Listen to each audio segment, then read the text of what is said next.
Jesse était un peu il y avait des doutes autour de Jesse Bonnet, sa rentrée t'a rassuré? Jesse, il a une préparation vraiment tronquée, il a pris du retard, il a été perturbé, il a réussi à faire la préparation, on va dire, quasiment dans son intégralité, mais pas avec les intensités voulues, parce qu'il était pas capable de le faire. Il avait des douleurs qui sont encore là de dos, il a eu aussi des douleurs de mollet. Le mollet, on a toujours beaucoup de prudence parce que c'est une blessure un peu sournoise, et surtout quand qu'on a la trentaine ou qu'on s'en approche ou qu'on l'a dépassé. Donc pour l'instant, je trouve qu'il digère et il est en phase de retour. Dans mon esprit, je pense que Jesse va être un élément important au fur et à mesure des semaines, et surtout il y a la trêve internationale qui arrive qui va lui permettre aussi de digérer tout ça. On a vu que sur 15-20 minutes, il pouvait déjà rendre des services en tout cas. Il y a l'aspect technique qui rentre en compte évidemment, donc un joueur qui a cette qualité technique-là peut se permettre parfois d'être un peu moins bien physiquement, en tout cas sur des temps courts de jeu, mais je trouve que cette semaine c'était encore un peu mieux que la semaine précédente, donc voilà, c'est une option aussi à prendre en compte, soit en démarrant et en faisant pas le match, ou en rentrant, mais encore une fois on est loin de Jesse, de son niveau qu'on connaît tous.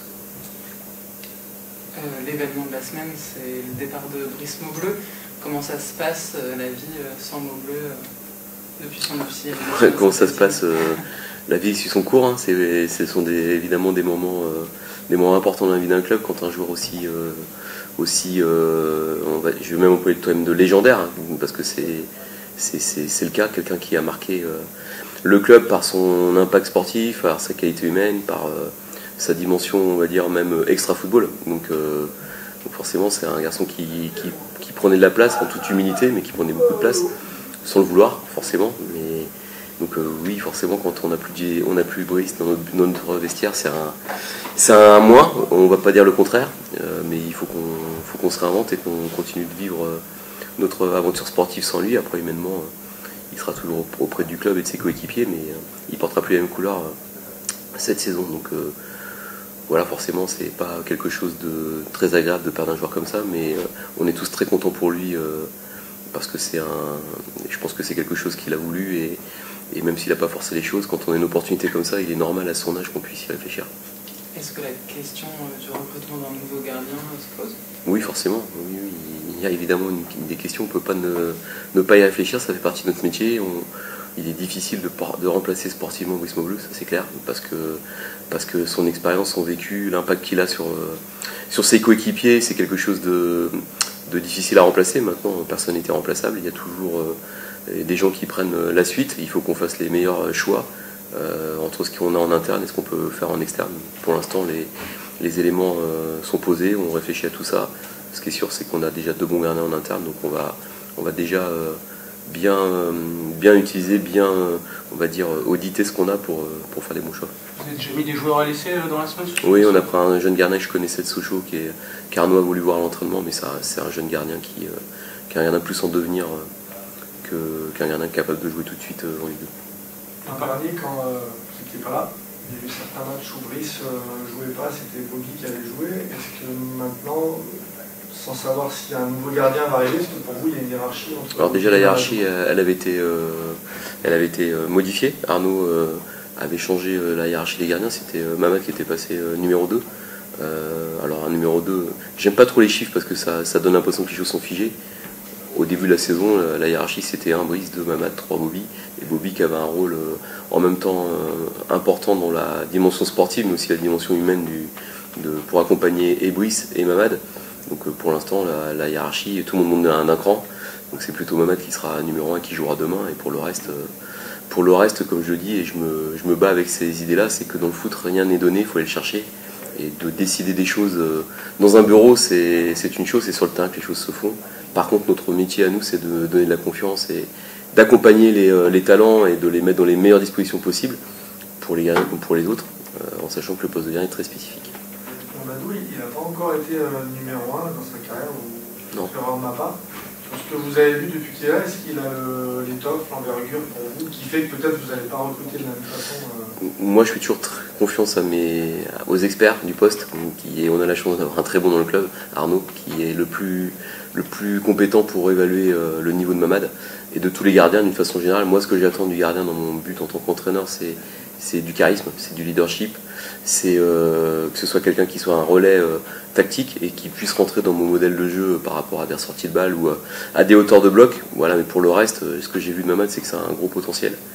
Il est même impressionnant à l'entraînement, mais tout ça, pour moi, le poste de gardien, il y a vraiment l'entraînement, il y a le match, et c'est le match qui compte. J'ai connu des gardiens qui la semaine n'arrêtaient quasiment pas un ballon, et quand le match arrivait, ils se transformaient, et j'ai connu aussi l'inverse. Donc j'ai envie de dire, pas de jugement, pas de bilan, donner sa chance à des gens, ça fait partie de notre métier, dans un club comme Grenoble encore plus. Donc voilà, je trouve que le garçon en tout cas mérite qu'on lui donne sa chance et qu'on l'aide, parce qu'il est travailleur et qu'il a un bon profil. Mais encore une fois, je vous dis ça, il n'a pas fait de match. Il est passé de la R1 à la Ligue 2, il y a forcément des étapes et des temps de passage. On peut pas attendre qu'il fasse du bruit en une semaine, évidemment. Est-ce que c'est une chance pour vous d'avoir au moins un match à la fin du mercato? Bon, c'est qu'il va se terminer quasiment en même temps que le match de Pau, mais au moins avoir un match pour le voir en situation réelle. Et vous dites que voilà, c'est une chose. Non, parce que pour moi, on ne va pas juger le gardien sur un match. Donc même si demain ça se passait très bien, je serais dans la retenue, et si ça se passait moins bien, je serais aussi dans la retenue. Alors c'est toujours mieux de démarrer correctement et de réussir ses débuts, parce que ça a un impact important pour tout le monde, déjà pour le résultat du match et puis aussi pour les coéquipiers. Mais c'est pas pour autant que demain on va tirer un bilan.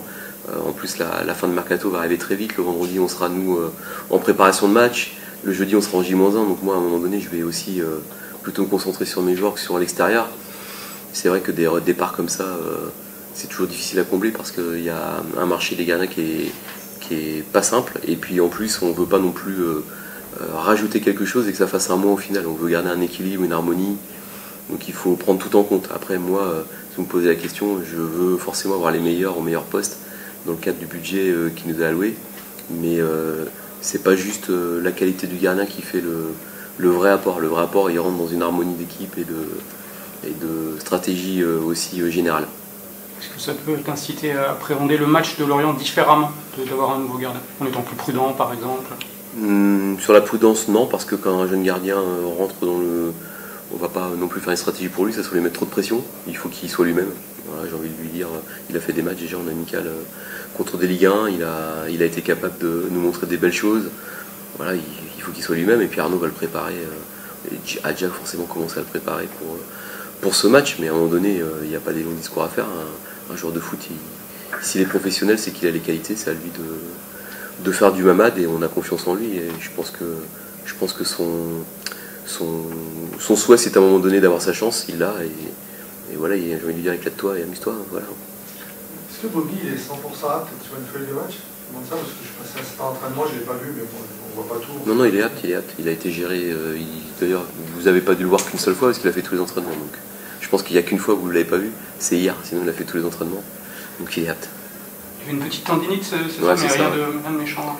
Il a une petite douleur d'Achille voilà, qui peut arriver à des joueurs, lui comme d'autres, à partir d'un certain âge. Et puis surtout, on a des conditions d'entraînement qui sont pas top en ce moment, avec un match amical à Stijovic où le terrain était ultra gras et on a fait des terrains secs derrière. Donc voilà, J-2, on peut se permettre parfois de faire couper un joueur, c'est ce qu'on a fait.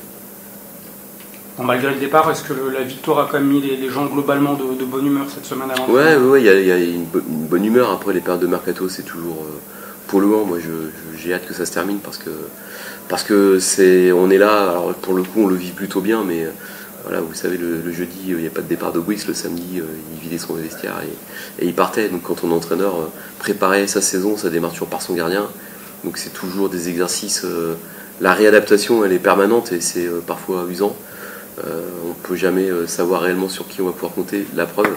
Donc j'ai hâte que ça se termine, mais quand on est entre nous, on ne pense qu'à préparer notre match et à développer notre idée de jeu, et le reste on le laisse à l'extérieur de son entraînement.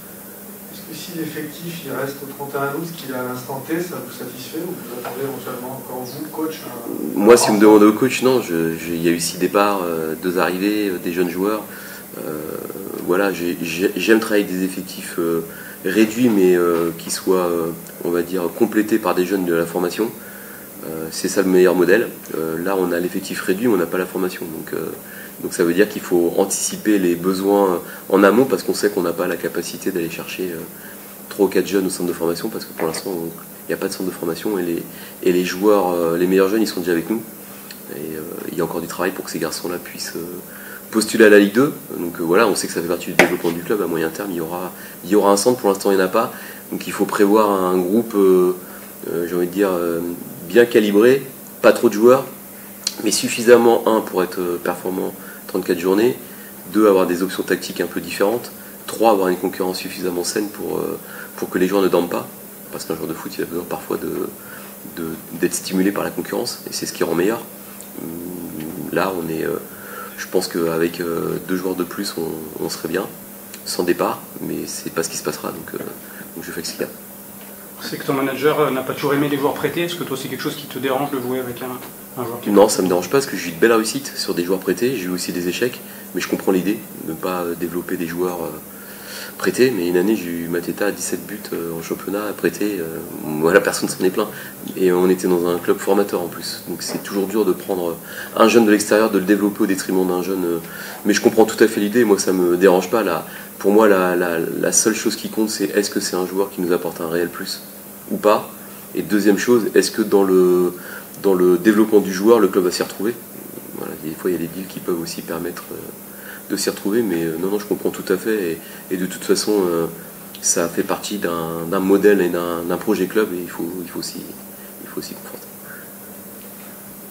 Pour revenir à la compétition, c'est un match demain. Le calendrier vous propose un déplacement à Lorient, qui est un des relégués de Ligue 1, qui a priori sera une des grosses équipes de ce championnat. Donc tout de suite un gros déplacement, c'est une bonne chose pour vous d'être mis dans le bas à ce niveau-là sur un contexte externe? Je me pose pas la question sous ces aspects-là, je regarde leur effectif, je vois la qualité de leur effectif, et je vois même des joueurs que je ne croyais pas encore chez eux. En regardant cette semaine, je me suis rendu compte qu'il y avait beaucoup de joueurs encore présents. Après, un match, ça reste un match, et le début de championnat, des fois les équipes se mettent en place, mais ce que j'ai retrouvé remarquable sur leur match à Marseille contre Martigues, c'est que même des joueurs qui sont plutôt sur le départ, j'ai trouvé qu'ils avaient un très bon état d'esprit. Et ça, il faut rendre hommage au coach et au staff de Lorient d'avoir su fédérer un groupe, parce qu'on sait bien qu'il y a des joueurs qui n'ont rien à faire en Ligue 2 et qui doivent évidemment avoir des envies d'ailleurs, que ce soit Mvogo, Talbi, Bamba Dieng, Ponceau, voilà, il y en a, je pourrais presque tous les citer. Donc c'est qu'il y a eu un gros travail en amont pour fédérer, et puis après la qualité des joueurs, elle est évidemment importante, et je pense, pour les avoir joués en Coupe de France, qu'ils ont une équipe presque plus cohérente et plus soudée que l'année dernière. Alors l'année dernière, ils avaient des très bons joueurs, mais je trouve qu'ils ont rendu une vraie copie dans l'aspect collectif. Donc en plus d'avoir du talent individuel, ils ont aussi un vrai potentiel collectif. On a tendance à dire que c'est mieux de jouer les gros tout de suite, parce que souvent ils bougent beaucoup l'été parce qu'ils descendent. Là, c'est presque l'inverse finalement cette année, avec le marché, ça fait que... Ouais, c'est vrai que quand j'ai vu le calendrier, c'était un peu ce que je m'étais dit. Dernier match avant la fin du mercato, ou avant-dernier, jouer Lorient, tu te dis relégué, il y aura sans doute des mouvements, il y aura peut-être une équipe pas complètement en place, et puis surtout peut-être des joueurs entre deux. En tout cas, sur le premier match, ils n'ont pas montré ça, et sur leur match de prépa non plus. Donc on n'attend pas que Lorient soit pas prêt, on va déjà espérer que nous on soit prêt et qu'on joue à pas notre meilleur niveau, parce qu'on peut pas être notre meilleur niveau, mais qu'on soit consistant et intéressant pour leur rendre la tâche difficile. Mais voilà, en termes d'équipe, de budget, de qualité, on sait qu'on est quasiment sur ce qu'il y a de mieux. En Ligue 2, je crois qu'il n'y a jamais eu un budget aussi important, une masse aussi importante en Ligue 2 depuis tout le temps, donc c'est un vrai challenge pour nous. Le fait d'avoir gagné, ça a aussi validé tout ce que vous avez fait de bien pendant la prépa. Tu as senti cette dose de confiance peut-être supplémentaire chez les joueurs? J'ai senti une équipe qui a su mettre les bons ingrédients au bon moment. On n'a pas été constant, mais en tout cas on a été consistant. À défaut d'être constant, il y a eu une vraie, j'ai envie de dire, idée collective par moment. Voilà, j'aurais aimé un peu plus de maîtrise jusqu'au bout, mais en tout cas globalement sur le match, à part sur 2-3 transitions en première mi-temps, on est peut-être un peu surpris, mais je trouve qu'on a, pour un premier match, c'était plutôt intéressant, mais je pense qu'on est capable de faire encore mieux, et on ne doit pas perdre le fil de notre identité de jeu, que ce soit en termes de pressing, en termes de maîtrise collective, de transition. Il faut toujours penser au-delà du résultat à remettre en avant ces idées-là pour que ça devienne naturel. Est-ce que pour vos joueurs, ça doit être un challenge motivant et qui décuple la motivation d'aller se frotter à une telle équipe, des joueurs qui ont joué au-dessus, qui peuvent préparer au-dessus? Je sais pas, chaque joueur est différent. Il y a peut-être des garçons que ça motive, peut-être que le fait de jouer Télévisé à 14h30, ça les motive, je sais pas, je suis pas dans leur tête. Moi je pense qu'on a toujours envie de jouer contre les meilleurs parce que c'est comme ça qu'on progresse et qu'on est réellement capable de s'analyser, de s'auto-analyser. Maintenant ils sont dans la même division que nous, donc voilà, on joue pas non plus. On sait que c'est pas le même club, c'est pas les mêmes moyens, mais ça reste des joueurs qui aujourd'hui en tout cas partagent la même division, donc on a voilà, évidemment beaucoup de respect, mais faut pas être dans les complexes. Dernière question. Nolan et Eddy avaient ce qu'on appelle un bon de sortie en fait, après des premiers mois des ans. Est-ce que tu as senti qu'il y a eu du problème à les concerner en fait, ou est-ce qu'ils ont vraiment été dès le début de la prépa dedans? Alors pour le coup, Eddy très vite dedans. Moi j'ai trouvé qu'il avait vraiment à cœur. Déjà, c'est un garçon qui a fait une vraie autocritique. Quand j'ai échangé avec lui, j'ai bien aimé sa capacité à se remettre lui en question. C'est-à-dire qu'il n'a pas remis sa saison ou les problèmes qu'il a dans sa saison sur les autres. Voilà, donc ça, déjà je trouve que c'est très bien, pas beaucoup de joueurs sont capables de faire ça. Donc non, pour le coup Eddy il a plus besoin de confiance et d'accompagnement parce que c'est quelqu'un qui a beaucoup de potentiel, mais il était un peu bloqué par son manque de stats alors qu'il a tout pour avoir des stats. Voilà, il faut l'accompagner, il faut pas qu'il se... J'ai envie de dire qu'il ne faut pas qu'il se prenne trop la tête. Et Nolan, ça a été progressif, mais Nolan a été très sérieux et il a fait une préparation, on va dire, de pro qui se prépare pour toutes les options.